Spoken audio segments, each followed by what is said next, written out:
présente, Marie Montbernier, je suis ancienne étudiante de génie des installations nucléaires de l'ISTP, promotion 2019.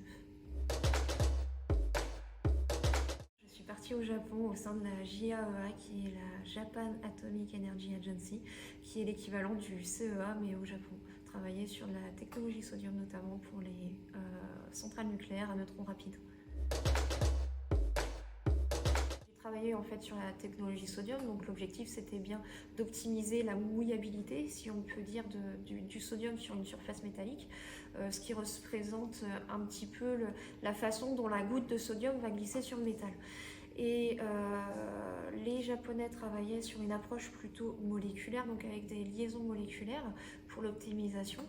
Le point de vue apporté en fait par mon immersion a été ce point de vue électromagnétique, nouvelle voie de réflexion ou de recherche.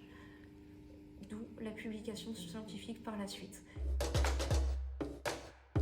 Le docteur Saito a tenu à ce que je puisse paraître en tant que co-auteur, étant donné que l'initiation en fait de ce nouvel axe de recherche a été initiée suite à mes propositions en fait en conclusion de cette immersion à l'international.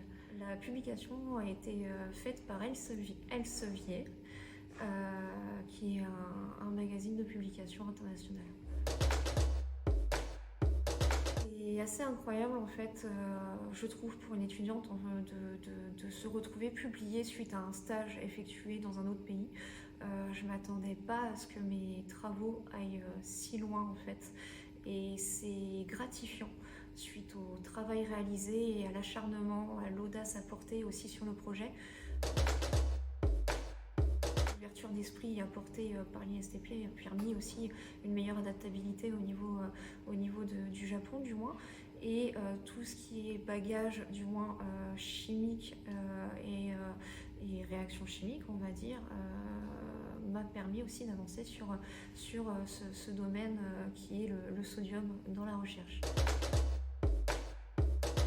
Essaye et qu'on va de l'avant et qu'on demande en fait à l'international, on peut avoir des refus, mais on a aussi des oui, et les oui peuvent mener très loin, notamment sur des gros projets, des grosses missions, mais aussi dans mon cas des publications à reconnaissance internationale avec des docteurs reconnus. Le meilleur conseil que je puisse apporter à un étudiant qui est en voie de recherche ou qui va partir ou qui est actuellement en mission à l'international, c'est d'oser, de tester de nouvelles choses, de se lancer, de rechercher et de ne pas hésiter à engager en fait la démarche, parce que comme on dit, les opportunités, elles peuvent nous tomber dessus, mais on les crée surtout. Et c'est à ce moment-là que ça paye sur le long terme.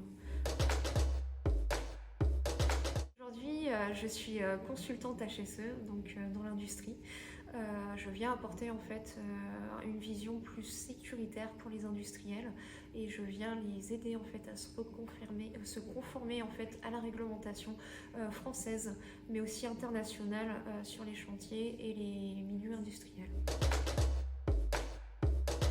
Je tiens tout particulièrement dans cette aventure à remercier mon tuteur, tuteur ISTP, qui sans lui je pense que le projet n'aurait pas pu se faire, qui a toujours été derrière moi en fait à me pousser et à me motiver. Ça n'a pas été un apport scientifique en lui-même, ça a été plutôt un apport de motivation personnelle. On peut le faire, tu y es presque. Ose, fais valoir ton audace, vas-y, fonce. Et c'est cette petite étincelle en fait qui a permis d'en arriver là aujourd'hui.